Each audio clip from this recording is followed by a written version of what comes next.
pulmonary and critical care, you get 2 boards out of that. It's just the way it works. So it's not like I was going after these boards. They just were accumulating. They were sticking to me as I was making these life choices. Then I got picked up after I graduated from that. And in my job where I was working, there was the option, I remember this distinctly, there was the option before I graduated to do another year of sleep medicine. And I remember saying to my wife, I don't want to do that. That's just boring stuff. I've looked at that literature. It's just, sleep medicine is so boring. I don't want to do it. And so when I got hired, there was one sleep physician at the job. This is Dr. Gill. And he said, I'm not going to be the only one here doing this. Look, I'll tell you what. I will send all the sleep studies to you. You can read them. And then I'll overread them, and that way you'll be board eligible to sit for the boards and you can take the boards. I could not say no to that. That was a great offer. And so sure enough, just because of the job that I took, I got another board certification. So please, the 4 board certifications happened completely by accident. I did not set out to do that. But the fact that I am board certified, by the way, after I became board certified in sleep medicine, the journals and all the articles about sleep medicine became so much more interesting because I actually knew something about it. So I think that says something in life. Things that are kind of boring actually can be very, very interesting after you start to learn about it. So the fact that I practice sleep medicine, as many of you know, sleep medicine has a lot to do with circadian rhythms. And circadian rhythms are governed by sunlight. They're governed by light that comes into your eyes. So today what we're going to do is we're going to talk about sunlight. And it's really, I'll just tell you right now, this is the most amazing topic that I've ever covered. It actually has changed my life and how I view my surroundings. And I hope it will change your life. And I'm going to tell you some stories about people who it's changed their lives. Very simple, straightforward stuff. And it's going to be very evidence-based. We're going to be looking at the studies because that's really what we ought to be doing. But there's 2 aspects to how light affects our body, okay? There is a lot of what we know is represented by the top picture. It's light coming into our eyes, light hitting the retina, light making changes in the back of our brain. And we'll talk about that very briefly. I'm not going to touch on it too much because it's well known and the evidence has been there for quite some time. The second box, though, is what is new. And I bet you most of you have not even probably heard about this or understand what is actually going on when you go out into the sun. And that's how the sun actually can go into your body and have benefits even if your eyes are closed, even if you're not seeing the light. The light actually has effects on it, and specifically at the level of the mitochondria. Does anybody know, have anybody heard about the mitochondria? When I say the mitochondria, what should you say? It's the powerhouse of the cell. That's correct. And it's so important. Can you imagine what would happen in your house if you lost power? Would you be able to do the things that you normally do in your home? Could you wash clothes? Could you microwave things? Could you see where you're going at night? No. And you can see why power is so important. So let's just briefly go through this. Let's talk about the circadian rhythm. The circadian rhythm is the governor over all of the systems of your body. Every cell in your body has to be governed at what needs to happen at the right time. If you look at this chart up here, you'll notice very interestingly that, where is it? Here it is. Okay, look, this is noon at the top and then it goes around the clock. Do you know that there's certain times of the day that you do things best? Okay? Best coordination, 2:30 in the afternoon. Fastest reaction time, 3:30 in the afternoon. Greatest cardiovascular efficiency and muscle strength at 5 o'clock. Okay? That's when you want to have your arm wrestles. Unfortunately, the guy that you're having an arm wrestle with, it's also 5 o'clock for him too. But there are certain things that happen, and I'm not going to get too much into this, but let me just plant a little bit of a seed here. Do you know that your body's sensitivity to insulin is highest in the morning? That means a calorie eaten in the morning requires less insulin than a calorie eaten at night. Do you think that has implications? It absolutely does.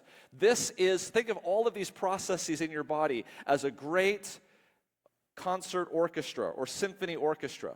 This symphony orchestra has to have a conductor. Otherwise, the violins are going to be playing at one point and the cellos at another, and you're going to have a great cacophony of sound. What we want, if we want our body to be in concert, you want it to be able to go dun dun dun dun, okay? You want a nice sound, you have to have a conductor telling everyone when it's going to go. That conductor is the suprachiasmatic nucleus in your brain, which is tied to your circadian rhythm.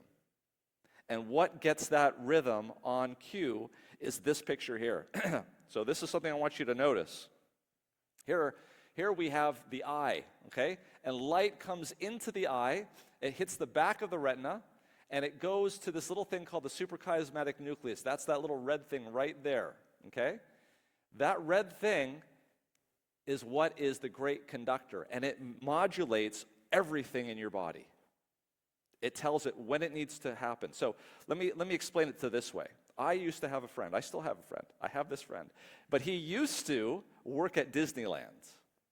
He used to work at Disneyland, though, at night. He would go in at 1 or 2 o'clock in the morning, and he was one of the groundskeepers that would take the gum off the grounds. He would sweep up, do all these things. He told me all the things that were going on at night at Disneyland. You know what the sort of things were? The cash registers were being cleaned out. The stock room the stores were being restocked. The engineers were going over Space Mountain. The gardeners had the lights on at night and they were weeding. All of these things were going on so that at 8 o'clock the next morning, Disneyland would open up and it would be as if it was brand new every day. How many people want to get up from your bed every morning feeling like you're brand new every single day?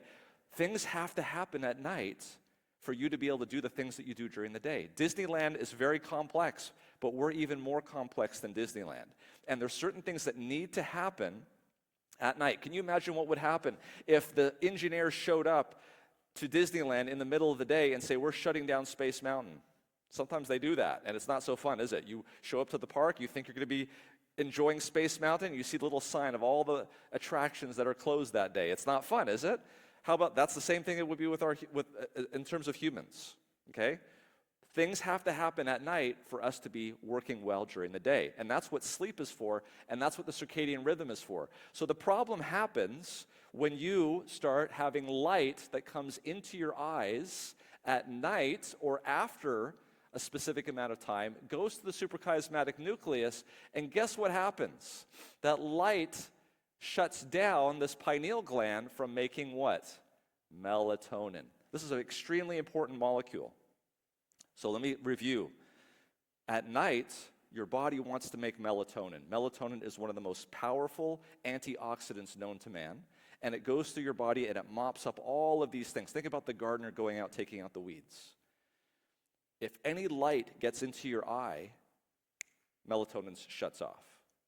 Why? Because your brain is hardwired to think that if you are seeing light, what time of day is it? It's the daytime. It's hardwired. You can tell your brain it's nighttime and that it should be secreting melatonin, but if light is coming into your eyes, it shuts down. That's a big problem. The other thing it does is it says, Here's the brain. It actually goes, It sees the light and it says, wait a minute. I thought it was 9 o'clock. I thought it was 10 o'clock, 11 o'clock. Yet I'm seeing light. I must have been off. It's not 10 or 11 o'clock at night. It must be 6 or 7 o'clock at night because we're still seeing light. The sun must still be up.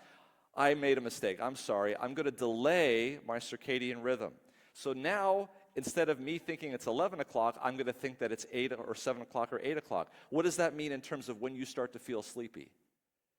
Instead of feeling sleepy at 10 or 11 o'clock at night, when do you start to feel sleepy? If you constantly put light into your eyes, 1 or 2 o'clock in the morning. And if you try to go to sleep at 12 midnight or 11 o'clock, are you going to be sleepy? We call that insomnia. And now what happens? Because you've delayed your sleep, you should be getting up the next morning at 8 or 9 o'clock. But what time does your alarm go off? Because you live far away from your work and you've got to get into your car because there's a lot of traffic, because house prices are going up and people are living farther away from their work. Do you understand what I'm saying here? You got to get up earlier and earlier and earlier, but you're going to bed later and later and later. And what's getting squeezed? Sleep. This is what's happening to everybody. There's two pathways that light goes into the brain. There's two pathways. The first one we've talked about is the red. That's the suprachiasmatic nucleus, that's the master clock, that's the conductor. That makes things happen every single night at the right time. You put light in there, you mess it up. There's another pathway called the perihabennular nucleus, which affects mood, exactly. People who live at high latitudes, who don't see a lot of sun exposure during the wintertime, this part of the brain, it's not good. They become depressed.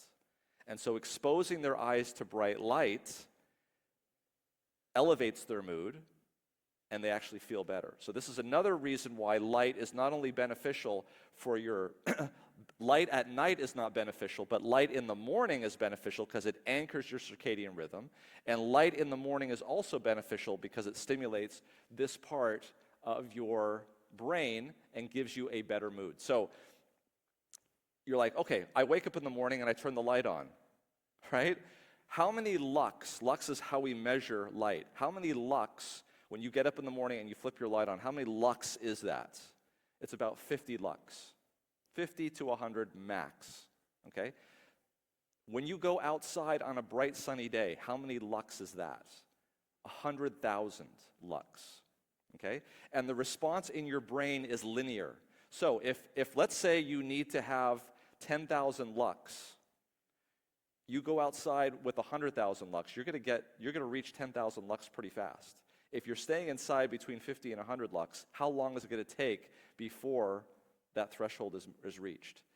How many of you work with cameras, SLR cameras? If I were to take a picture inside on a bright sunny day, and I were to set the aperture and the f-stop and the iris and all of that, and then take those exact settings and take it outside and take a picture, what would it show up as? It'd be a big white thing, that's all it is, right? It's because it's so many times brighter outside than it is inside that it's just going to overwhelm those settings. The reason why it doesn't seem so much to us is because when we go outside, what happens to our iris? It shrinks down. To us, it's very close. But in reality, there is so much more light outside than there is inside. And what happens is when we stay inside a lot, we don't get the benefits of that outdoor exposure.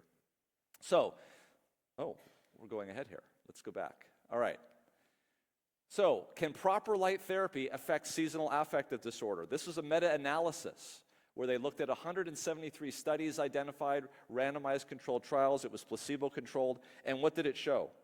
It showed that, in fact, yes, getting good sunlight, especially in the morning time, can improve mood. It also can improve cognitive behavior. Again, this is another study. Melatonin.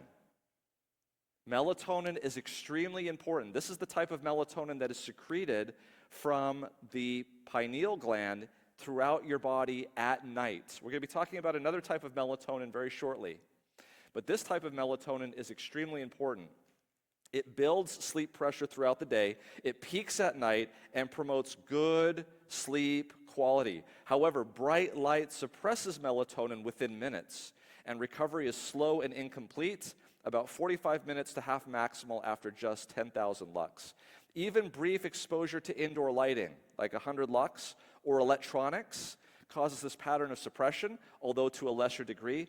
And light can actually still be detected on the retina through closed eyelids. What should you be actually doing? You should be making sure that your bedroom at night is dark. You have a very bright clock radio, put something over it. You have a night light plugged in, unplug it. Have these night lights that turn on when the power goes off, but they should be very, very low, and your room should be very, very dark. That's why I'm against putting night lights into kids' rooms. They have all of their life ahead of them, and if we're suppressing melatonin from an early age, that's not a good idea.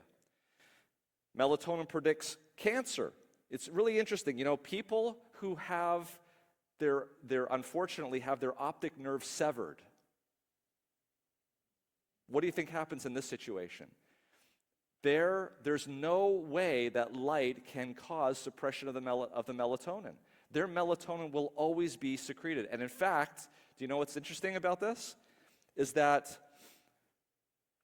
it actually shows that there is a reduced cancer incidence in totally blind people. And it was a relative risk of 0.69. What does that mean? That means that there's a 31% reduction in reduced cancer in totally blind people. What you want to do at night is be totally blind to get the same benefit. Okay? There's a lot of data, positive association between shift work and breast cancer risk. What are you doing when you're doing shift work? You're exposing your eyes to light at night. Robust experimental and mechanistic data showing increased risk of breast cancer initiation, progression, and even resistance to endocrine therapy as a result of melatonin suppression by evening light exposure. Let's get a little more practical. You may not be able to see this, but how many of you like to read at night? You might have those books that you can read with a soft light, or one of those like Kindles, right? One of those e-book readers. Check this out. So here is a spectrograph along the wavelength of how much light is coming from an e-book and a print book. This thing up here is the amount of light coming from the e-book, and you can barely see it along the bottom of the x-axis, or the x-axis is the print book. Do you see the difference there? A lot more light coming from the e-book than coming from the regular book. So when they said, let's see how long it takes for people to go to sleep, it took 25 minutes for the e-book, and it took only 15 minutes for the regular book. That may not seem like a lot. That's a full 10 minutes longer that it takes to fall asleep after reading an e-book than a regular book. Okay, that much difference. So if you're having a problem with insomnia, let me tell you, it could very well be that your sleep circadian rhythm is shifted, that you need to wake up in the morning and expose your eyes to bright light to re-equilibrate your circadian rhythm back, and then when you're going to bed at night is to turn down the lights.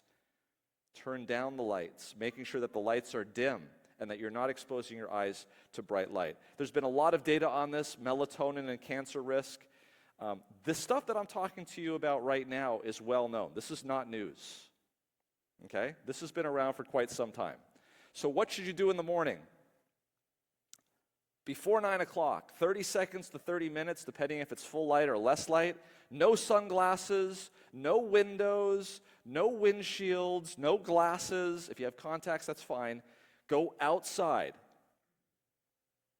It'll take 50 times longer if you stay inside, and you're not going to get enough light to stimulate the cortisol pulse that you need to have in the morning.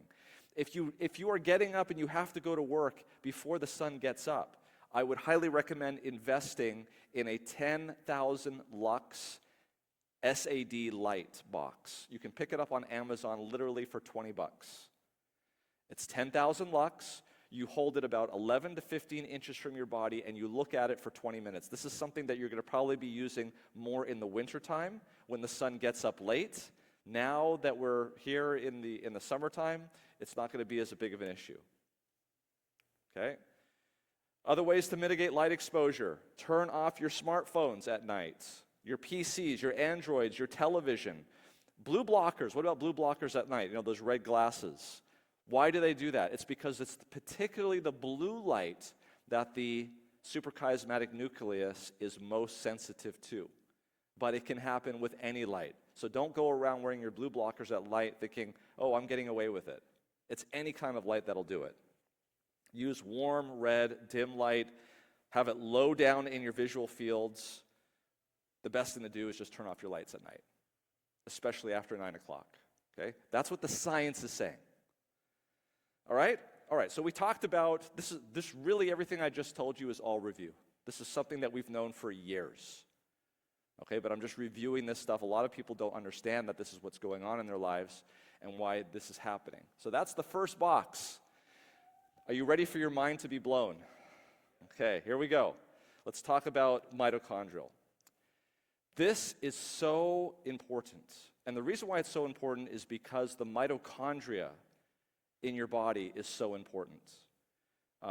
We can talk about the mitochondria, we can talk about light, but really let's back up and look at this at a 30,000-foot level. What we're really talking about here is longevity. This has such a wide effect. Just put away the issues in terms of the eyes that we just talked about. We're talking about light exposure on the human surface. And it really has to do with longevity. The enemy of longevity is chronic disease. If you want to live a long and healthy life, the absolute worst thing that you could come down with is a chronic disease. Okay? Chronic diseases like heart disease, diabetes, obesity, dementia, inflammation, long COVID, cancer, all of these are chronic diseases. Do you know what all of these things have in common? The mitochondria. All of these things have at their heart mitochondrial dysfunction. Let's take a look at the mitochondria. The mitochondria is like an engine in your car. It burns fuel, it gives off locomotion, and it gives off carbon dioxide. That's exactly what it does. And just like the engine in your car gives you locomotion, it also does something in that it generates heat. And if that heat in the engine is not dealt with, it could make your engine more inefficient. It could even shut down the engine if it's not dealt with, right? The engine could seize up. That's exactly the same thing that happens with the mitochondria, except instead of heat, it's something that we call oxidative stress. Oxidative stress is the byproduct of mitochondrial processes. And these reactive oxygen species are so reactive, and they're made right there on site, that they can actually damage the mitochondria and make it less efficient. This is exactly what happens with aging. Do you know that over a 40-year period of time, the output from your mitochondria drops by 70%? You know those testers, you put the AA batteries on, and after it drops by, down into the yellow range, what do? You toss it, right?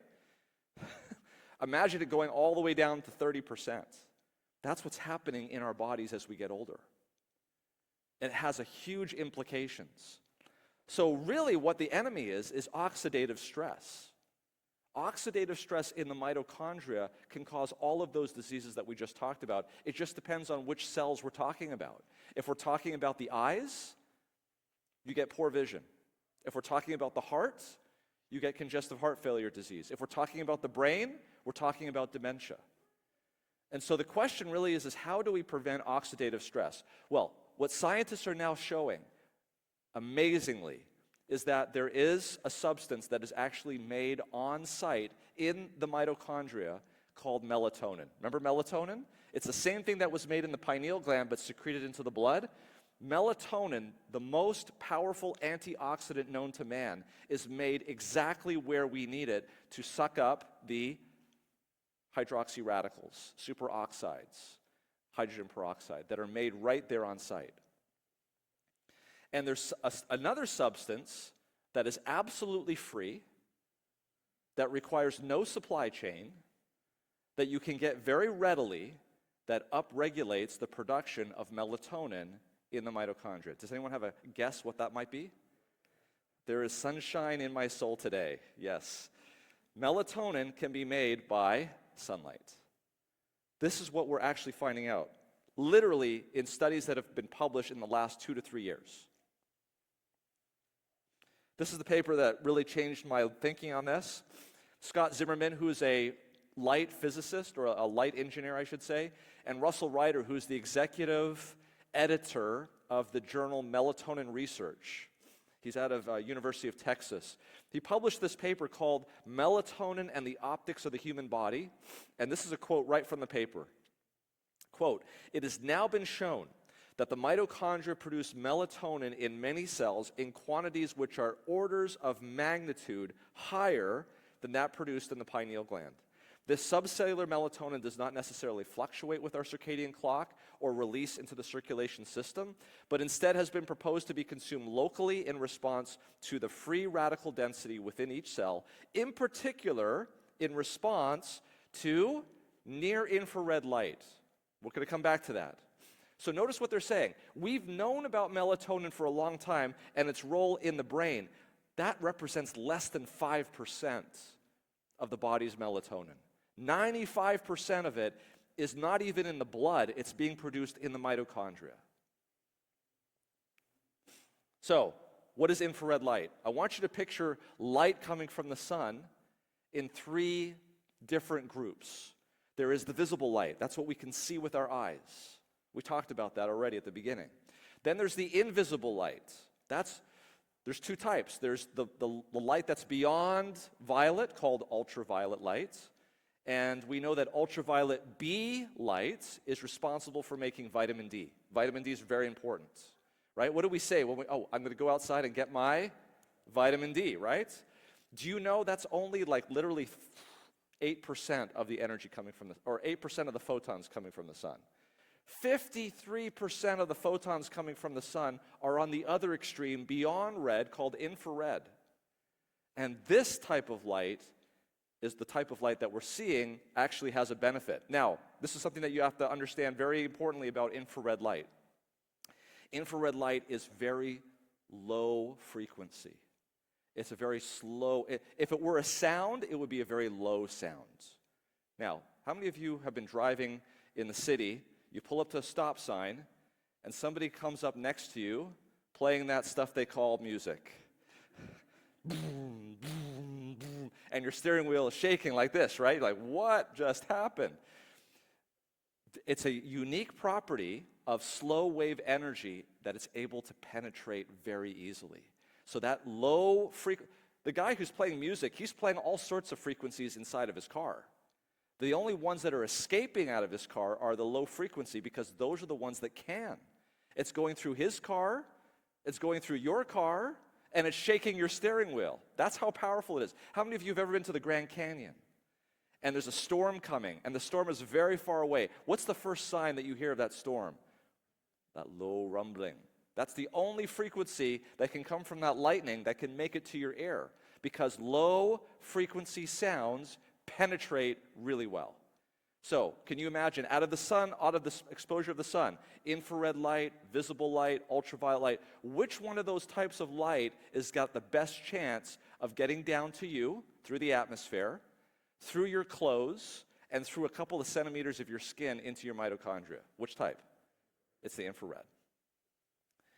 That's exactly the case. And that's exactly the point that Scott Zimmerman made in his Optics of the Human Body. Your mind is going to be blown. This is a picture from Bob Fosbury. Bob Fosbury is an astrophysicist. He's working at the University of College London.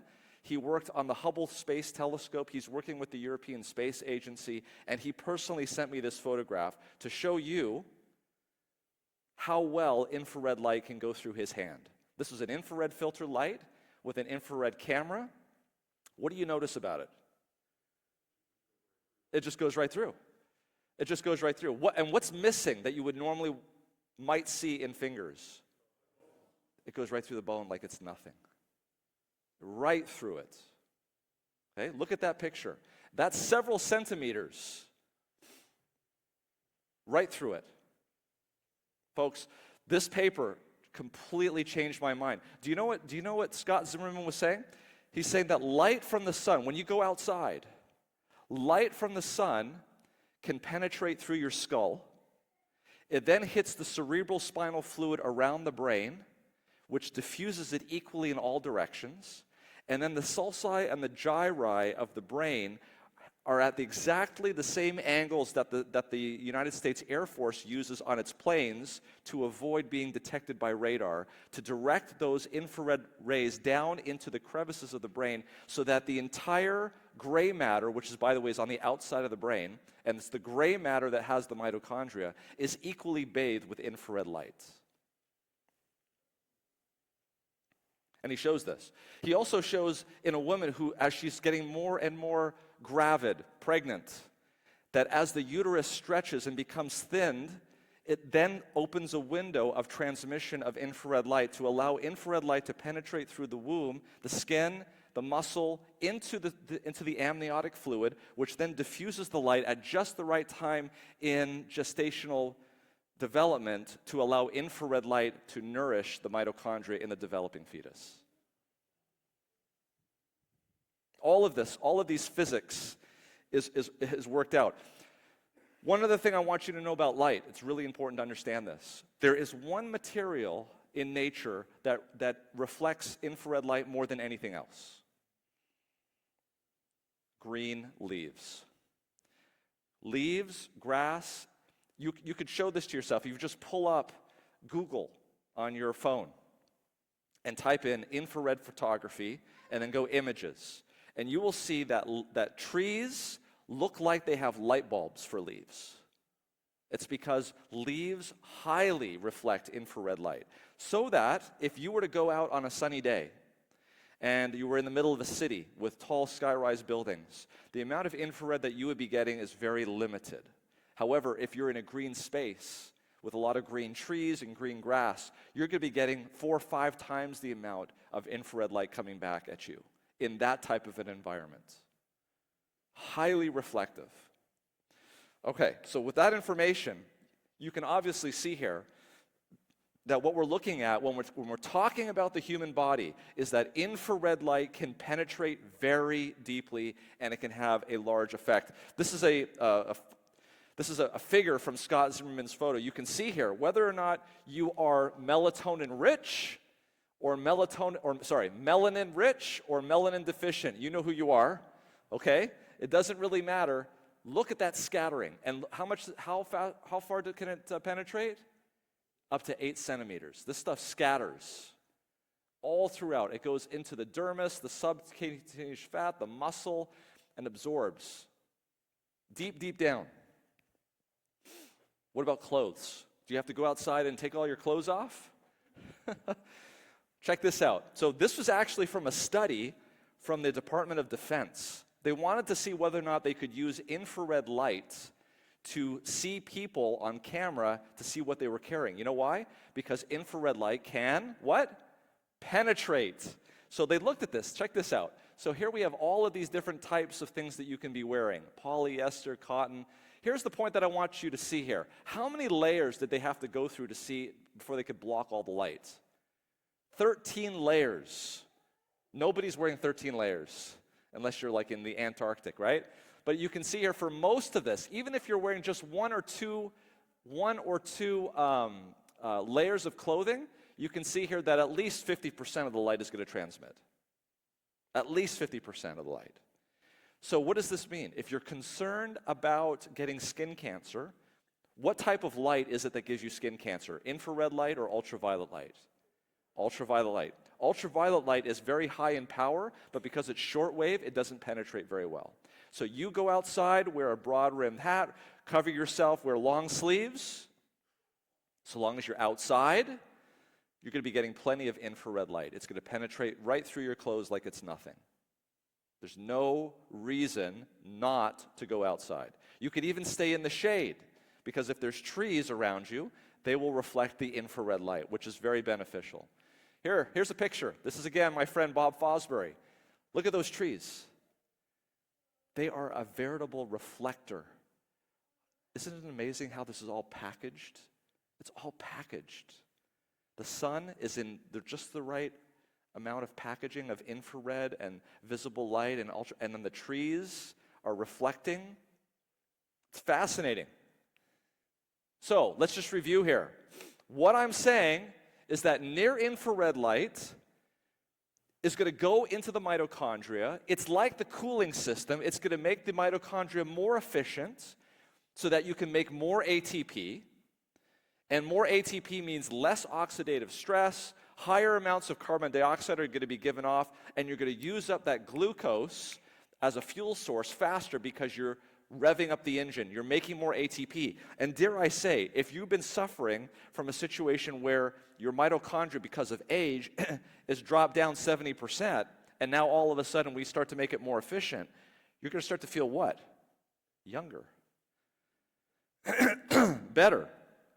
And that's exactly what we see. So let's look at some actual data. That's really important. People can come up here and say all sorts of things, and it might make sense, but what we need is data.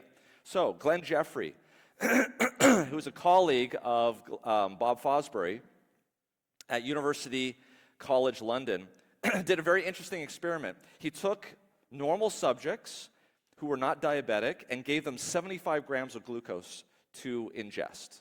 And he wanted to see what would happen to their glucose spikes, because everybody's going to spike their glucose.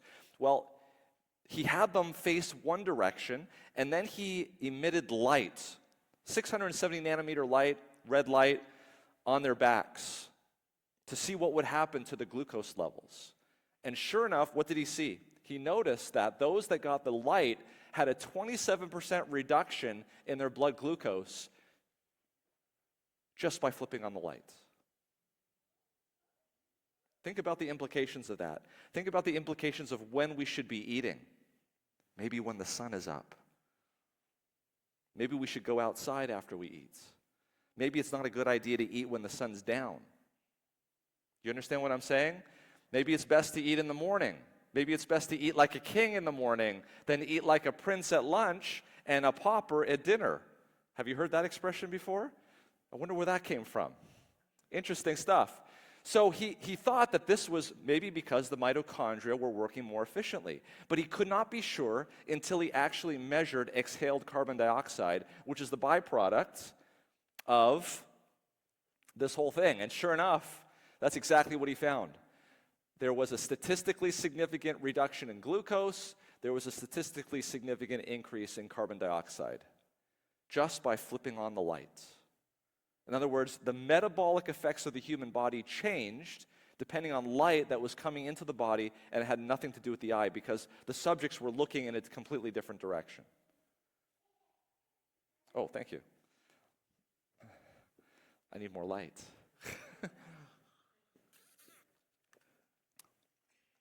All right.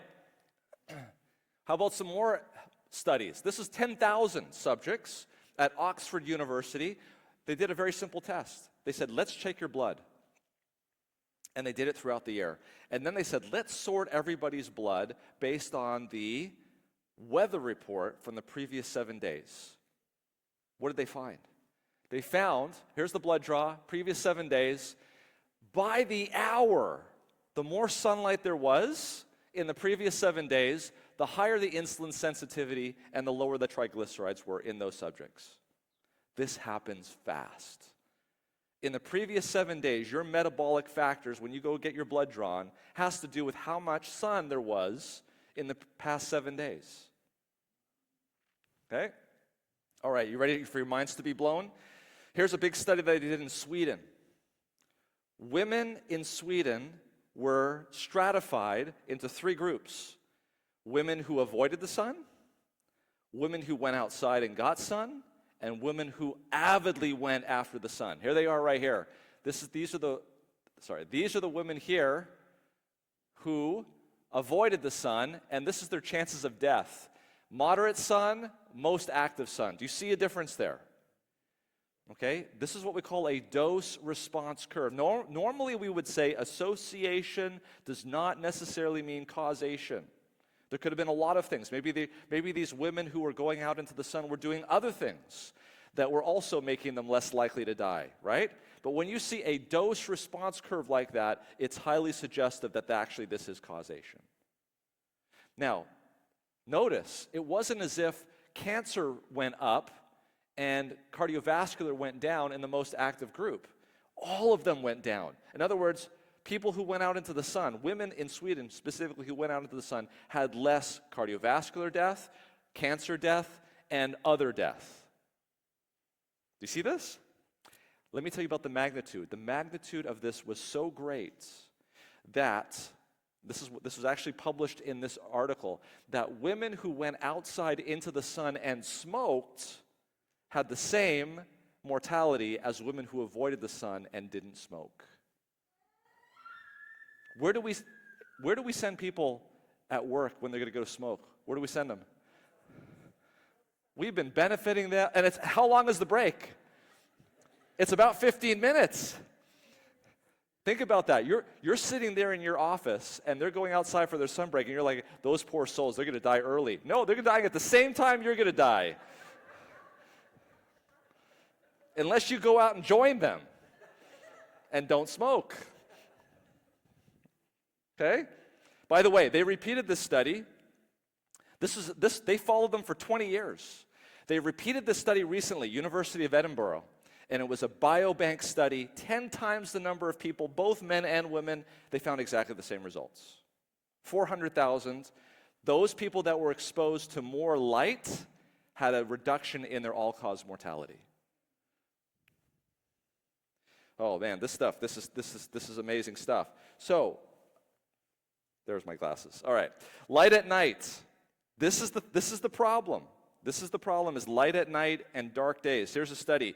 This just got published, and I'm telling you, this is brand new stuff. This just got published October of 2024, okay? We're getting some good data. These are people now. We used to do bright night data based on satellites. Oh, where is this person living? Oh, he's living in a light environment. Now we're actually able to have them wear watches that have light sensors on them. And we can actually tell how much light this person is getting and what time of day they're getting it. And so here's the key. Title: Brighter nights and darker days predict higher mortality. Here's the study from 2024 that's telling us that light has to be on the body at a very specific time of the day. And it has to be off of the body at a very specific time of the day. And if you don't do that, your mortality goes up. And it really got granular. Check this out. Okay, so here's the one that is most interesting. All-cause mortality, right there. And now what we have here is, once we hit this dash, anything above this dash means increased risk of death. Anything below this dash means reduced cause of death. And here we have the hours of the day. So at 4 o'clock in the afternoon, if you're getting the brightest light in the 90 to 100 percentile, that's going to be a net positive for you. You're going to have a less chance of dying. Yes, even up to 6 o'clock at night, up to 8 o'clock at night. Oh, now we're starting to get close to that line. And right about midnight, things start to flip over to the other side, and now light is a liability until about 6 or 7 o'clock in the morning. Do you see that? That is granular. Like, they literally map this thing out and follow people for years. It's there. These findings demonstrate the importance of maintaining a dark environment across the late night and early morning hours, when the central circadian pacemaker is most sensitive to light, and seeking bright light during the day to enhance circadian rhythms. Protection of lighting environments may be especially important in those at risk for both circadian disruption and mortality, such as in intensive care or aged care settings. Let me just tell you right there. If you know somebody who's in a nursing home, they are at huge risk for not getting enough light. You could do a world of difference in their lives if you just got them outside into the sun for 15 to 20 minutes a day. I mean, dramatic. Across the general population, avoiding night light and seeking daylight may lead to a reduction in disease burden. I'll be more forceful. It will lead to a reduction in disease burden, especially cardiometabolic diseases, and may increase longevity. I think we've already seen the data on that. It does increase longevity. Folks, we know that people who live in green spaces, this is from 2018, have a 28% reduction in diabetes, have a 16% reduction in cardiovascular mortality, and a 31% reduction in all-cause mortality. This data has been around for decades. We know that people who live in green spaces do way better than those that don't, okay? And for a long time, people would criticize those results by saying, yeah, but people who live in green spaces are wealthier, they have more means, they probably exercise more. It has nothing to do with the green, it has to do with the type of people that are there. Interestingly, a couple of years ago, there was a study that was done in South Louisville, Kentucky. Do you know what they did? They took a 4 square mile area in South Louisville, Kentucky, and they measured everybody's highly sensitive CRP. Highly sensitive CRP is a surrogate marker for inflammation in the body, and it's been tied to the incidence of stroke, diabetes, heart attacks, all sorts of bad things. You want that number as low as possible. So they measured everybody in that 4 square mile area's HSCRP. And do you know what they did after that? They measured it. They all got it down. They wrote it down. Then they did something amazing. They purchased 8,000 mature trees with leaves on them and proceeded to plant all of them in a 4 square mile area. That's 2,000 trees per square mile.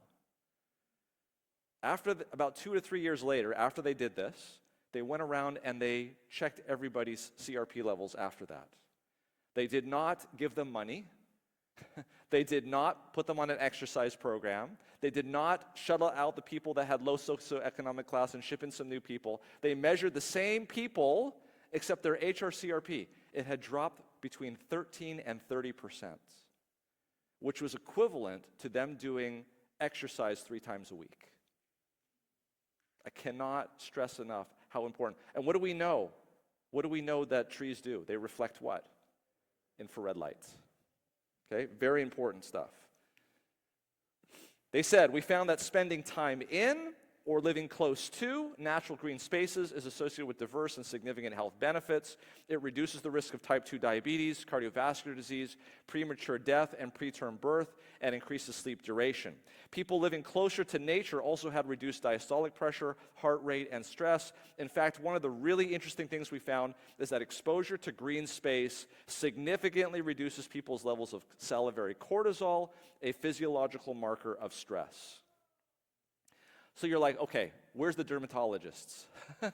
Because the dermatologists all say what? That the sun is a deadly laser and it's ready to kill you and you should avoid the sun at all risks, at all costs, correct? They're waking up. This was published, again, just last year. I'm giving you the most recent stuff.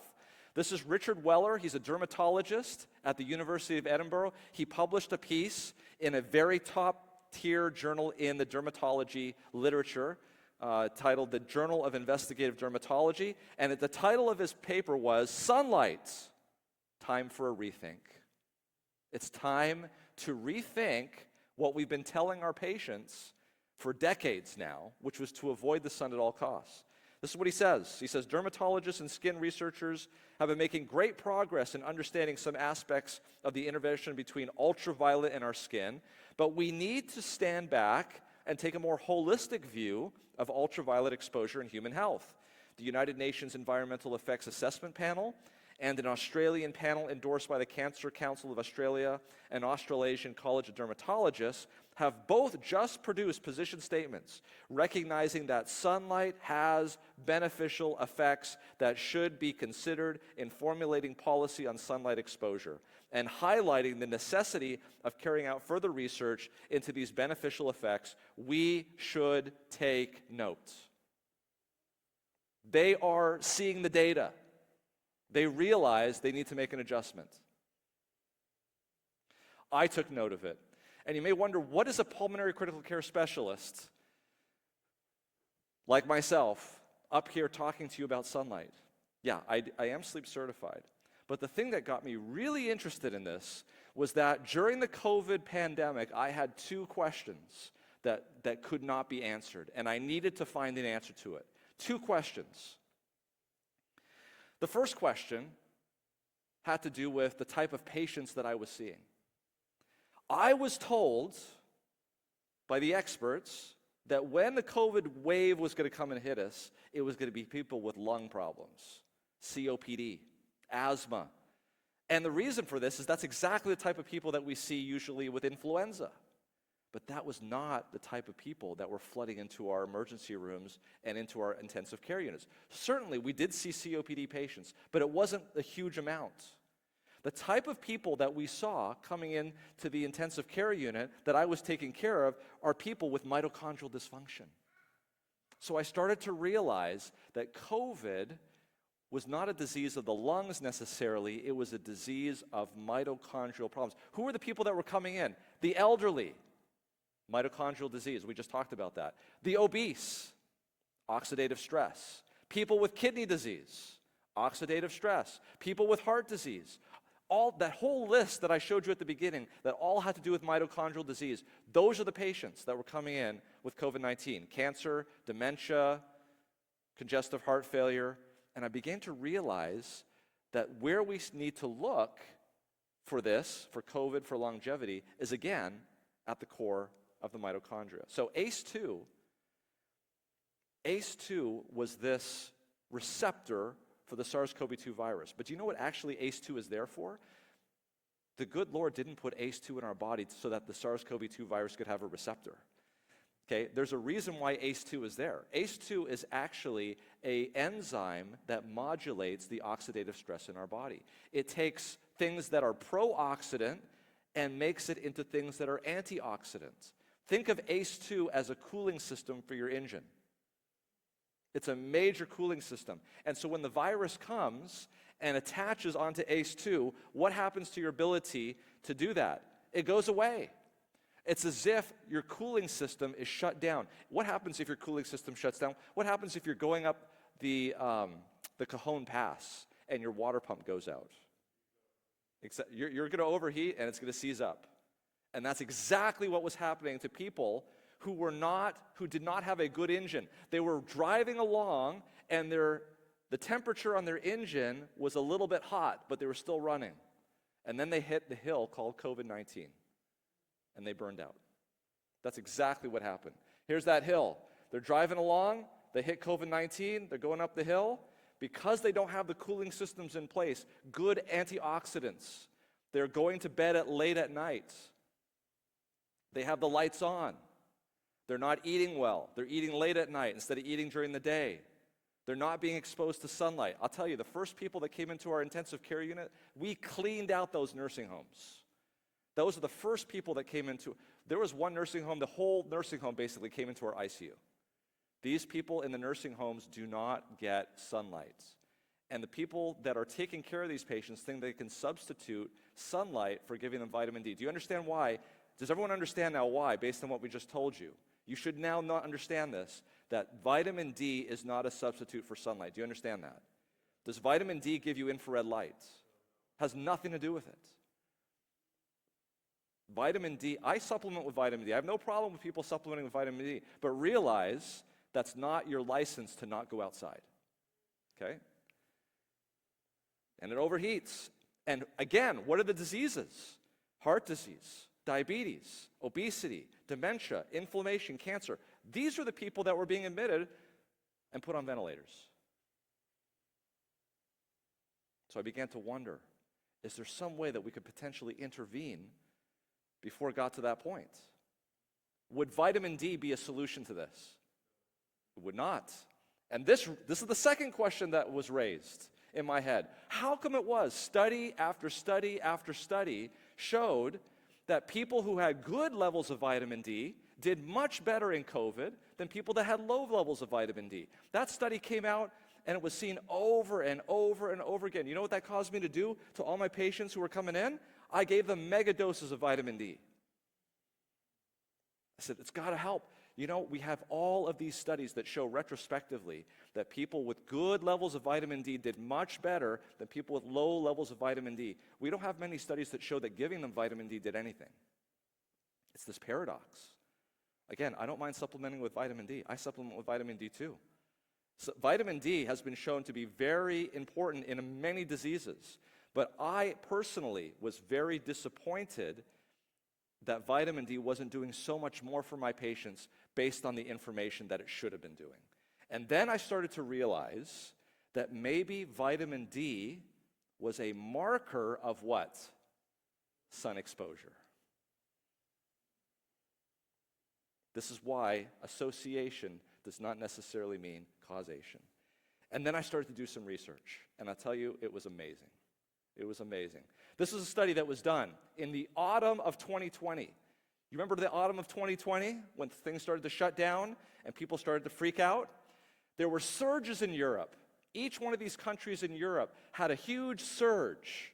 And this scientist decided to look and see, what determined when the surge occurred in what country of Europe? And so he looked at it. They looked at, maybe it was temperature. Maybe temperature is the thing that decides it. You know, when it gets cold, that's when we start to get colds, right? That's why they call it a cold, because it's cold. Was there any correlation? None. Cold has nothing to do with when the surges hit Europe in the autumn of 2020. Zero. The correlation was zero. All right, what about humidity? It's got to be humidity. That's what it is. In the wintertime, it's more humid. It affects the droplets. That's got to be what it is. What was it? Nothing. Goose egg, zero. Okay, what about latitude? Oh, wow, look at that. The R value squared was 0.77. In other words, folks, what happened is as the sun started to peel back into the southern hemisphere, and the shadow that was cast on Europe started to come first to Finland, and then come down the continent until finally the very last country was Greece. That's exactly what we found. Finland up here, and it basically came down the continent, and the last one to have a surge was Greece. So in other words, latitude perfectly predicted when the surges of COVID-19 occurred in the autumn of 2020. There it is. University of Edinburgh, they said, let's do some research. Let's look and see if sunlight can affect mortality from COVID-19. Not just when it happens, but mortality. So they did a very interesting study. They said, okay, we're going to look at areas of the United States where you cannot get enough ultraviolet B radiation. So in other words, they eliminated the entire southern portion of the United States. And in the wintertime, they only looked at the portion of the United States that would never get enough vitamin D because it's too far north. And what did they find? Well, look at that. The more ultraviolet A radiation they got, what happened to mortality? It went down. And they said, let's repeat this again. Let's see if it works in England. And of course, you don't have to eliminate any part of England in the wintertime because the whole lot doesn't get enough vitamin D, right? Same thing for Italy. To the point, now listen to this, listen to what they said. They said, it suggests that optimizing sun exposure may be a possible public health intervention. Given that the effect appears independent of a vitamin D pathway, it suggests possible new COVID-19 therapies.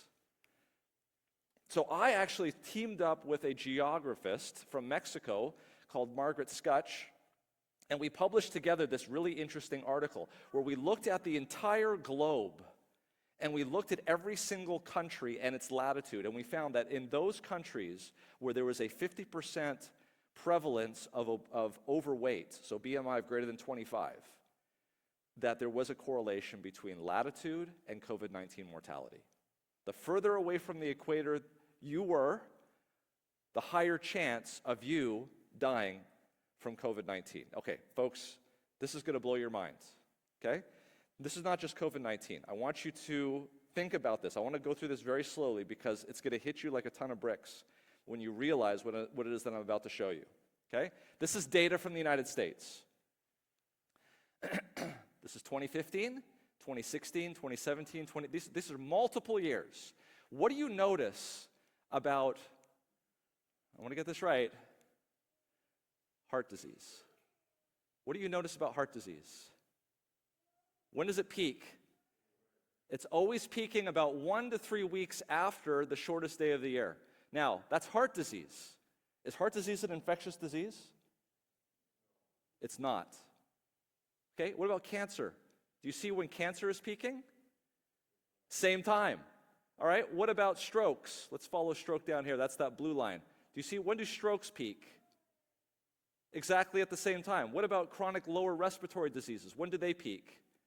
Exactly at the same time. All right, you can see it without my magnifying glass here. What about when does Alzheimer's disease peak? When does diabetes peak? When does influenza and pneumonia peak? When does kidney? The only thing on that page that doesn't peak are accidents because they're higher in the summertime because we're traveling. Okay? Accidents do not have at their core mitochondrial dysfunction.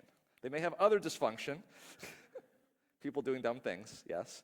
But all of these natural diseases, every single one of them, without exception, peak all at the same time, and they all do it about 1 to 3 weeks after the shortest day of the year. When is it, by the way, the lowest? About 1 to 3 weeks after the longest day of the year. Just digest that. We are told about a flu season. When is the flu season? It's between October and like April, May, correct? Okay, watch this, watch this, watch this, watch this. The reason why we have a flu season, influenza and pneumonia, which is the orange one, let's follow it. There it is right there, and we go right to here. And we are right there, and it goes up right there, right? Okay? It comes back down to a very low number. So in other words, when we're looking at influenza, it's very high at some point of the year, and then it's very low. That contrast tells us sociologically that that is the flu season. But do you notice something? The amplitude of that height is smaller than the amplitude of heart disease. More people die of heart disease during flu season than flu. Are you seeing this? Okay, I want you to wake up to this. I want you to understand how important sunlight is, because that is what is generating every single one of those curves. It's sunlight. People say, oh, the reason why the flu goes up in the wintertime is because it's cold and people go into homes, and that's why that doesn't explain heart disease. That doesn't explain dementia. That doesn't explain kidney disease, does it? It doesn't. Okay? Think about that. This is really, you don't see this data a lot. Do you ever read the stuff about mortality and say this is seasonally adjusted? This is the reason why you have to seasonally adjust, is because people are not going out into the sun. And here's the point. The point is that the most important time of the year for you to get sun is when it's the least available. That's why you have to strive even more to get that sunlight. People say, oh, well, tell me, what is it like in Australia? Check it out. That's the flu in Australia. When's the shortest day in Australia? Is it December or is it in June? When does influenza go up? Is it in December or June? It's in June.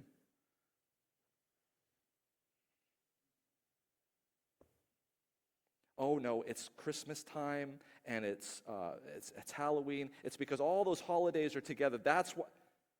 Do the Australians celebrate Christmas? Yes. And they do it in December. They do it on their summer break. Do they have peaks in influenza in Australia in December? No. This is back in the United States again. 1 to 3 weeks after the shortest day of the year, every single year. Okay? This is really, really difficult. So we need to go to a very, very good school. Harvard. Okay? Harvard looked at this issue and they said, how can this be? 2009 was a great year. Why? We had a very bad flu pandemic. That wasn't great about it. But what was really interesting about that year is that the flu decided to peak not in the wintertime, it peaked in the summertime. And it peaked long, what does that mean? We were able to decouple the effects of cold weather and humidity from the influenza. And so what they did was Harvard looked at solar radiation data, and they looked at the flu index, and they made a graph out, and they said, what are the factors that actually impact whether or not somebody gets the flu? This is the Harvard Kennedy School. This is the political side of Harvard. This is not the medical school. They couldn't come up with this. It was the political guys at the Harvard Kennedy Policy School that looked at it. And what did they say? Quote, we find that sunlight strongly protects against getting influenza. That was just a couple of years ago that was published.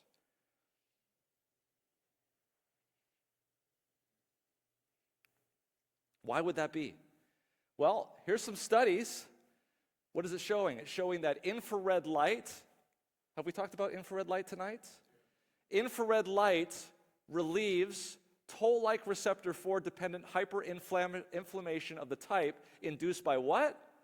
COVID-19. Isn't that amazing? The very inducible type of inflammation, the thing that puts people into the hospital, can actually be attenuated by infrared light. Maybe we should try that. Look at this. Totally statistically significant. I don't want to get into all the details. Here's the point that you need to know. The cytokines that cause the bad COVID-19 reaction from SARS-CoV-2 virus infection can be ameliorated, attenuated by a little bit of infrared light. So we put people into the hospital We build hospitals with windows that filter out infrared light, and we put LED bulbs that have no infrared light, and we keep them in there for weeks. More of this. Okay, so by the time I started to realize this, I'm like, man, we ought to be doing infrared light. But no one's ever going to believe us unless we have a randomized, placebo-controlled trial that shows that this absolutely works. If we were only to have that, we could show the world that this works. Enter the Brazilians. I love it. So the Brazilians, what did they do? They took 30 patients. Check this out. 30 inpatients that had COVID-19 that were sick enough to be admitted to the hospital, but not sick enough to go to the intensive care unit. Okay? 50 to 80 years of age, they had COVID-19 as a diagnosis, their BMI was less than 30, they had no cancer, no photosensitivity, they were not intubated. And they randomized them. This is amazing. They built this jacket, bless their hearts. They built this jacket to put on patients in the hospital with LED lights on the inside of their jackets. And these LED lights were specifically designed to give off at 940 nanometers, at a very low intensity of 2.9 milliwatts per square centimeter. If you don't know what that means, I'll give you an example. The sun is about 130 milliwatts per square centimeter. The sun that actually hits us after it goes through the atmosphere is about 100 milliwatts per square centimeter. Infrared light is down to about 20 milliwatts per square centimeter. These bulbs were giving off about 2.9 milliwatts per square centimeter, okay? Do you understand what I'm saying? So this was not like you could put this jacket on and turn it on, you'd be like Saturday Night Fever, right? Okay, it would be like you wouldn't even know that it was on. And it's invisible, right? So it doesn't have to be double blinded. You can't even see it because it's out of your visible spectrum. So what they did was they put the jackets on everybody, but they only turned it on at random. So somebody who was blinded turned it on. The patient didn't know if they were getting it with it on or whether they were getting it with it off. Okay, so, and how long did they do it for? Just 15 minutes a day. Once a day. That's all they did. Like, okay, you put this jacket on, you flip it on for 15 minutes a day, once a day. What possibly good could happen from this? Ready? Here's the jacket. It's not very alluring, right? It's not something you go out and buy from off the rack. You know, what is that? Nordstrom's off the rack? Not exactly, right? But here are the infrared lights. You can see it here. These are the same things that you have at the tip of your remote control. When you're sitting down there watching TV and you're doing the remote control, that little thing is blinking, but it's blinking out of your visual spectrum. You can't see it. That's it. A whole bunch of those on the inside. That's infrared light. Check it out what happens. This is the infrared group. This is the control group. Every single one of these values, by the way, were statistically significant. So what happened? Their oxygen saturation improved faster. Their tidal volumes got bigger faster. They were able to take deeper breaths and more strong breaths. Their respirations reduced more quickly. Their heart rate came down more quickly. The lymphocytes that are tasked to fighting the SARS-CoV-2 virus increased faster.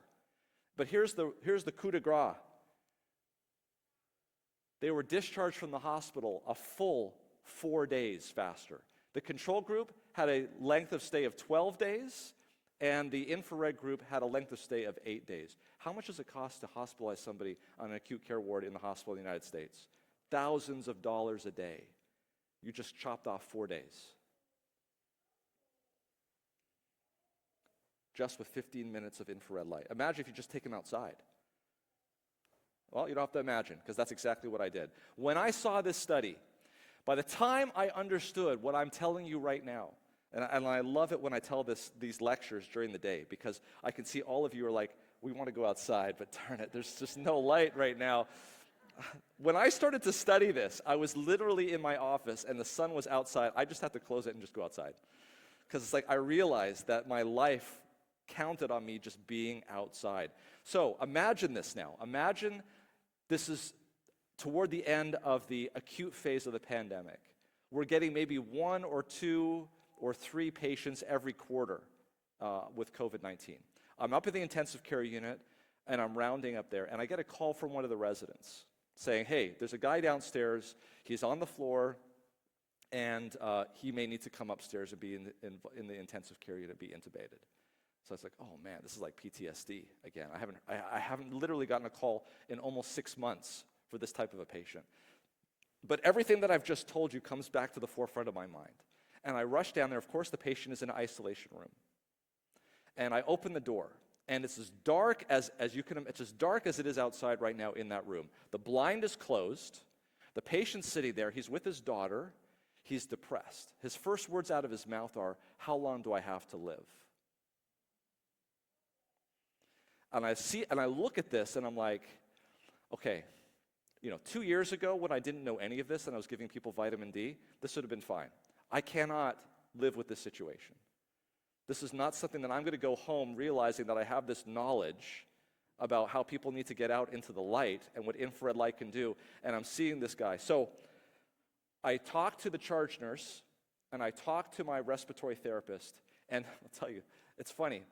I was so enthusiastic. I was ready to get this guy outside. This guy was not having it. He just wasn't going along with it. But he finally got into it enough that I was able to put, and this guy was on 35 liters, 100% oxygen. For those of you who don't know, that's a lot of oxygen.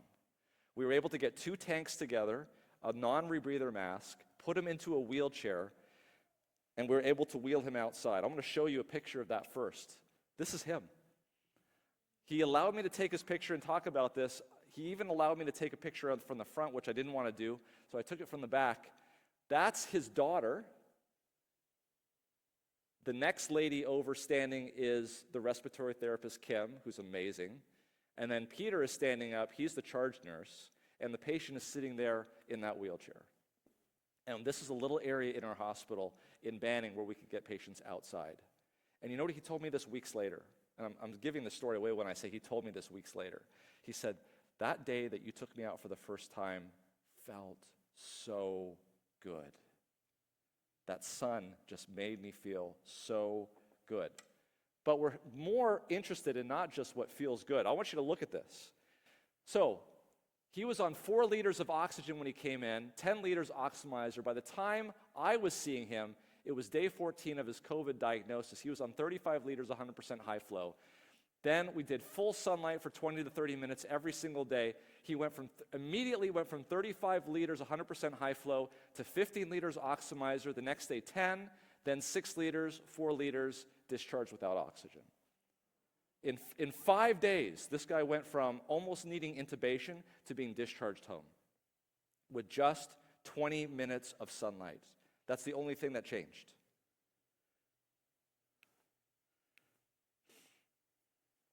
I thought I had discovered a new treatment for COVID. What did Solomon say? There's nothing new under the Florence Nightingale, 1850s. You know who Florence Nightingale is? She is the mother of modern nursing. She was born to very well-to-do parents who did not want her to go into nursing. She decided she was going to do it anyway and gave up all of that privilege, went to Crimean War and took care of her compatriots in that war in Crimea. She's named after the city in Italy of Florence, which is where she was born. And she said, and let me just back up. People in the 1800s did not have all the scientific accoutrements that we have today. Okay? And because of that, they had to be sure that they could observe well. I bet you the observation skills of those in the 1800s were much better than our observation skills. I read about cardiologists who could place a stethoscope on the heart and listen to the distance between the second heart sound or the first heart sound and the opening snap and tell how severe the mitral stenosis was. I can't do that. But people like William Osler could. Their observations were very good. Okay? So here's a quote from someone who was actually there at the bedside of her patients. Listen to what she says. Of all the remedies I have used or seen in use, I can find but one thing that I can call remedial for the whole disease, and that is a profuse supply of fresh air. Second only to fresh air, however, I should be inclined to rank light in importance for the sick. Direct sunlight, not only daylight, is necessary for a speedy recovery. This is Florence Nightingale. There's another health reformer from the 1800s. She wrote this in 1871. The feeble one should press out into the sunshine as earnestly and naturally as do the shaded plants and vines. The pale and sickly grain blade that has struggled up out of the cold of early spring puts out the natural and healthy deep green after enjoying for a few days the health and life-giving rays of the sun. Go out into the light and warmth of the glorious sun, you pale and sickly ones, and share with vegetation its life-giving, health-dealing power. So in other words, she's saying you ought to go out into the sun. But what is she saying that we should be doing at night? And remember, she's saying this before we knew what circadian rhythm was. She's saying this before we knew what melatonin was. She's saying this before we knew what the great conductor, the circadian rhythm conductor, the suprachiasmatic nucleus even does. And what does she say? Make it a habit not to sit up after 9 o'clock. Every light should be extinguished.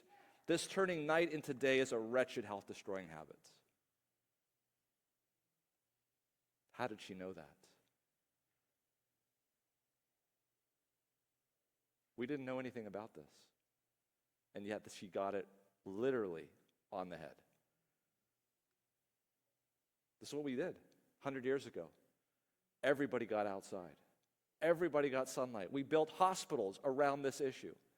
The architecture of hospitals was to include sunlight in the healing of the human being. Take a look at these. I mean, these are just photographs from over 100 years ago. Something happened. We started to focus on different things. Different things meant more.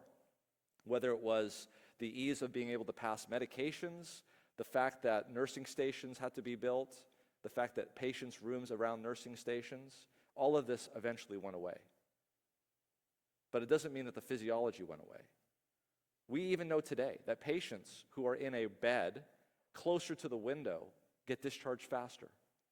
They also have higher survey scores. This is a paper that was published in 2021 exploring the relationship between window view quantity, quality, and ratings of care in the hospital. On every single measure, whether it's the presence of windows, whether it's the view to a window from the position on the bed, whether it's a window view content, whether it's the room window size, whether it's more windows, in every single one of these issues, every single one, the ones that have more windows, closer to the window, all of this improves the survey. And hospitals are paid based on survey data.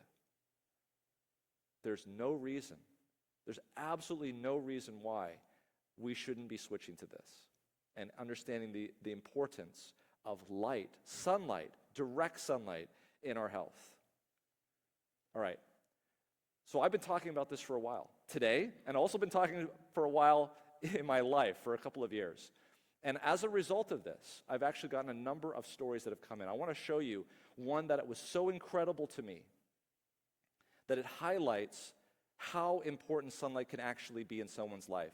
I actually was able to get the medical records of the patient that I'm about to tell you, and I was able to confirm it. I'm going to show you the actual scans so you can see it for yourself. So this is a 15-year-old boy who was diagnosed with acute lymphoblastic lymphoma. And we actually have good medications for that, good chemotherapy, but there are side effects. So in September 2023, the diagnosis of B-cell ALL was there. In September 22 of 2023, he started chemotherapy, and he was on that for months. In May of just last year, May 31st, he had to stop the chemotherapy because of an illness. He started developing a chest cough. He was admitted to the hospital. This is, by the way, this is in Minnesota at a major tertiary care center in Minnesota in June. He went to the emergency room with 2 to 3 weeks of cough and runny nose and found to have a neutropenic fever. That means that his white blood cell count is dangerously low, and he's actually having high temperatures. He was started on IV antibiotics and admitted to the hospital June 1st. Okay? On June 8th, he had a CT scan that was done. It showed a left lingular pneumonia and an acute sinusitis. Finally, on 6/18, almost 3 weeks after being admitted to the hospital, his sputum culture revealed the presence of a very bad fungus, a fungus called mucor. And for those of you who are in the medical field, you know that mucor is invasive. It will try to find the blood vessel, and it will go through fascial planes. It will eat tissue. It's basically a flesh-eating fungus. And it only happens when your immune system is suppressed. Okay? And his immune system was suppressed. So, on June 19, he was started on amphotericin B and posaconazole. These are the two most powerful antifungal agents known to man that we have available. So they did a full court press against this fungus. Okay? On June 24, a bronchoscopy revealed a fungus ball. That's usually showing signs that it's invasive. On June 25th, there was a significant effusion requiring a chest tube on the left. June 28th, CT scan showing consolidation and hypoenhancement concerning for necrosis. Once you have necrosis, you can't cure that because there's no blood supply. And the only way you're getting antifungals to that area is with a blood supply. So the treatment is surgical.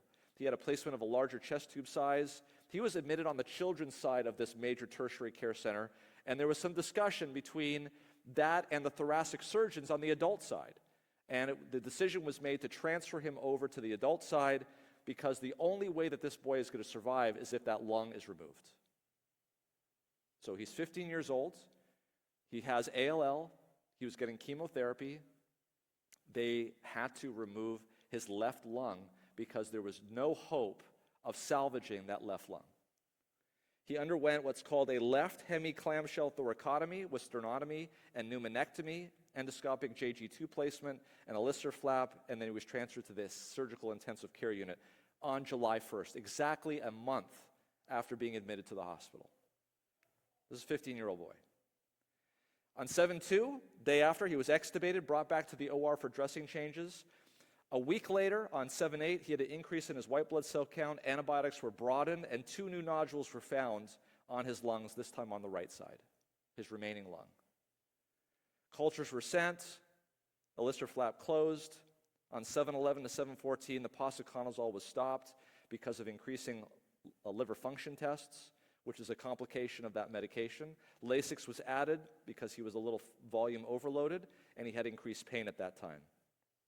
7/14 to 7/16, he had ongoing fevers, despite being put back on the posaconazole and the amphotericin B. Finally, on 7/16, worsening oxygenation, worsening work of breathing, requiring BiPAP, which is a non-invasive ventilation, and ongoing fever, and the CT was performed. Okay, and this is what the CT showed. And I want to show you here very carefully. I took 3 different sections through the mom is the one talking to me. She sent me the CT scans. And so I couldn't go through the entire CT scan, so I got 3 sections. This is one here. You can see there's one airway, so this is high up, generally speaking. This is kind of the upper portion of the lung. That is basically just fluid on the left because that's taking place of where the lung used to be, but the lung is now gone on the left. By the way, in radiology, everything on the right side of the screen is the left side of the patient. Everything on the left side of the screen is the right side of the patient.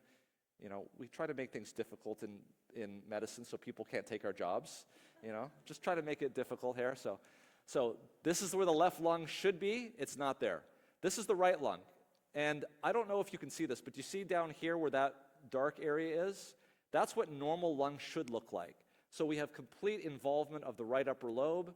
This is the right middle lobe, almost complete involvement. And then down here, we're starting to see signs of the right lower lobe. So this is basically the only portion of his lungs that's really working. 15-year-old boy on BiPAP, completely lucid, completely awake, understanding everything. The remaining lung is getting worse. He's getting toward intubation. Multidisciplinary care conference happens, and the mom is telling me this. She's choking up because she remembers it like it was yesterday. Likely invasive mucor, no surgical options, not an ECMO candidate, there is no chance for recovery. Nothing further to offer the patient. Possible bronchoscopy, maybe a thoracentesis. Discussed with parents. I'm reading through the notes. Discussed with parents the issues. After a long discussion, the patient was made DNR. That means do not resuscitate, do not intubate. Focus on maintaining IV therapies, not escalating care. Engage child life services to help communicate this completely awake and alert patient. Patient asked what he wanted. So they're describing what's going to happen, and he's asking how he's going to die. He's 15 years old. It's at this point that the staff asks him, what is it that he asks, how many days do I have left? They say, you've got about 2 days left, based on how fast things are rapidly progressing. And they ask him, what do you want to do in those remaining 2 days? And his mom tells me that this is a boy who just liked to play outside growing up. That's what he wanted to do. So he looked at them and he said, take me outside. Take me outside. Now, they had no idea about anything that we just talked about. The only reason why they're taking this boy outside is because that's his last dying wish. The mom had a friend who brought over a device. It was a light device, and it would give off light at different frequencies. It's called a Firefly device. If you're interested, I'll show you a picture of it. They had tried it earlier on for a few minutes, didn't seem to be doing much. But that was his desire. So this is the Firefly device. I have no idea if it had anything to do with what was going on, but they had been using it up to this point. Let me show you what happened. So the next day, on 7/17, he was outside for about 4 hours. Now let me just back up there. You know, how many of you have worked in healthcare? You know that if you've got somebody on your service who's dying and there's nothing else that they can do, and they are able to tell you what their last dying wish are, you're going to do it, aren't you? You're going to move heaven and earth to do that because there's nothing else you can do to save this person. It's the least that you can do to at least give them their last dying wish. So they did everything. They actually got this guy together, mobilized into a chair. She actually showed me some pictures of it, on a BiPAP machine, and they got this boy outside.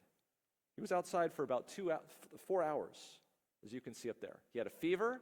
His white blood cell count was 27.5. His neutrophils were 22.6. Came back inside. He's got 2 days to live. Next day, out at 2:30, back in at 7 p.m., Firefly for about 5 minutes, maybe 3 times a day. Fever's gone. White count came from 27.5 down to 18.0. The neutrophils down to 13.7. Doing okay. Went back outside again on the 19th, this time for just an hour. Firefly, 5 minutes TID. Fever's gone, white count down to 7.9. Neutrophils down to 4.8. Medical crews scratching their heads. What's going on? By the way, everything was continued.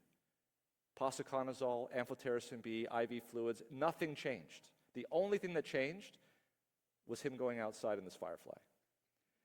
7:20, he's outside from 3 o'clock to 6:30 p.m. Firefly, 5 minutes TID, fever's completely gone. Oxygen requirements going down, off of BiPAP. Doctors scratching their heads. They're saying, hey, maybe we should get another CT scan. So they did. They got another CT scan. The mom told me that when they pulled up the CT scan and they brought it up in the room, there was a gasp. Someone even swore because they couldn't believe what they were seeing. So I want to show you again. This is the CT scan from right before he went outside. This is the CT scan that caused them to say, DNR, nothing else to offer. What is your last dying wish? Okay? 7:16, 7:22, sunlight.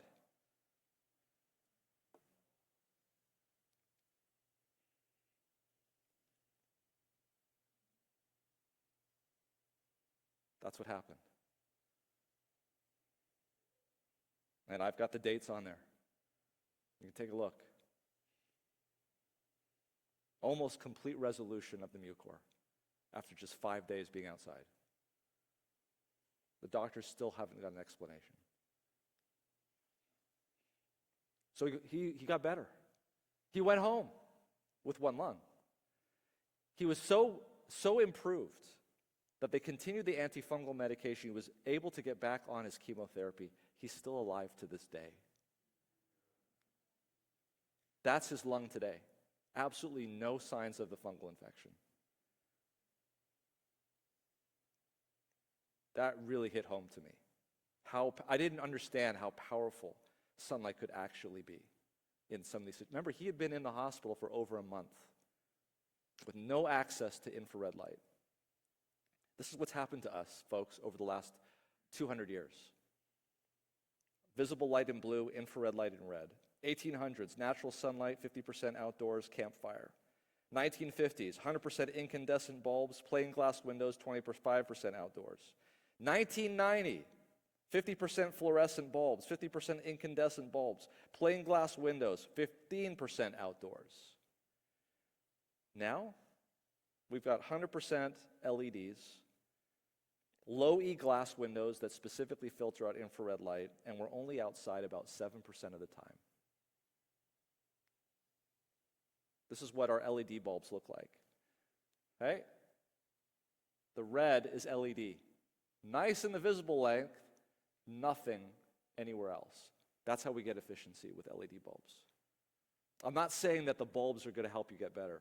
What am I saying? Get outside. Here's the low E glass. In this area here where there's infrared light. This is where the glass used to be, and then this is what happens. How do you know if your windows have LED glass or not? The way you tell, water. Stand in front of the glass when the sun is coming through.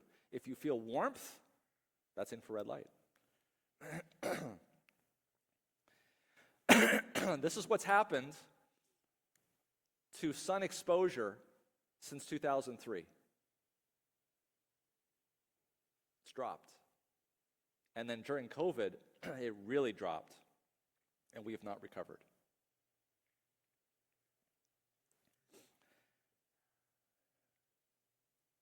Get outside.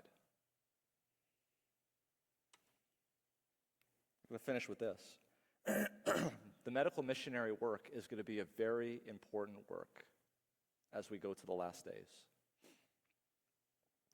And we have been given a message specifically for us living here in Southern California.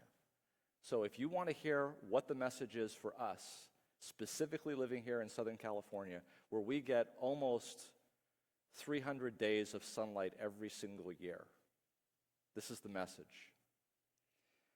I have a decided message for our people in Southern California. For months, I've carried on my soul the burden of the medical missionary work in Southern California. Recently, much light has been given me in regard to the manner in which God desires us to conduct sanitarium work. We are to encourage the patients to spend much of their time out of doors.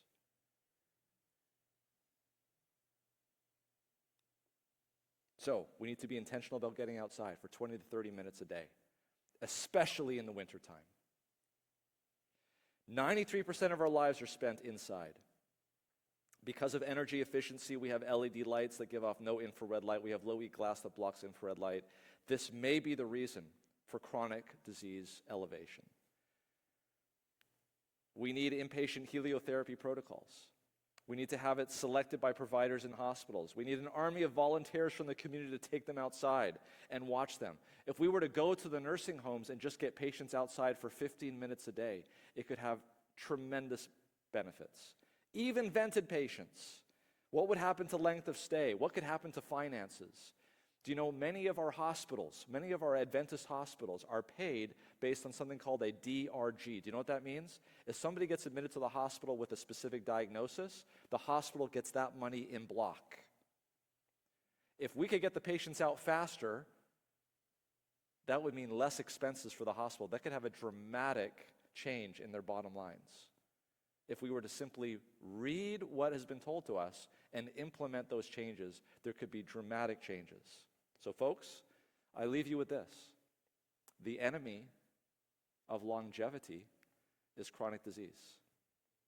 And if we understand why that is, I would say the next time you see chronic disease, I want you to look him full in the face, right in the eyes, and say, let's take this fight outside.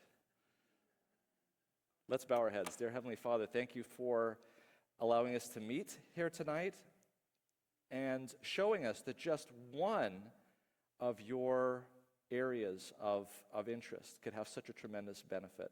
Help us to understand that more and implement it in our lives. In Jesus' name, amen. Folks, tomorrow, I've been invited back to speak at 11 o'clock tomorrow. I want you to imagine a huge painting on the wall, but the lights are completely out. What I've done tonight is simply shine one little light on one aspect of that painting. We could talk about New Start, nutrition, exercise, water. S is sunlight. Tonight was just sunlight. But we could talk like this for each one of those things. And then how New Start fits into the bigger picture. What I want to do tomorrow is show you that bigger picture. So invite your friends. Come tomorrow, because we're going to expand that spotlight on the wall from what we just talked tonight. Was tonight something that you didn't hear before? Okay? So what we're going to do is we're going to expand that out. And when we start to show you how all of this stuff is integrated, it's going to be mind-blowing. So I look forward to seeing you tomorrow at 11. Thank you so much.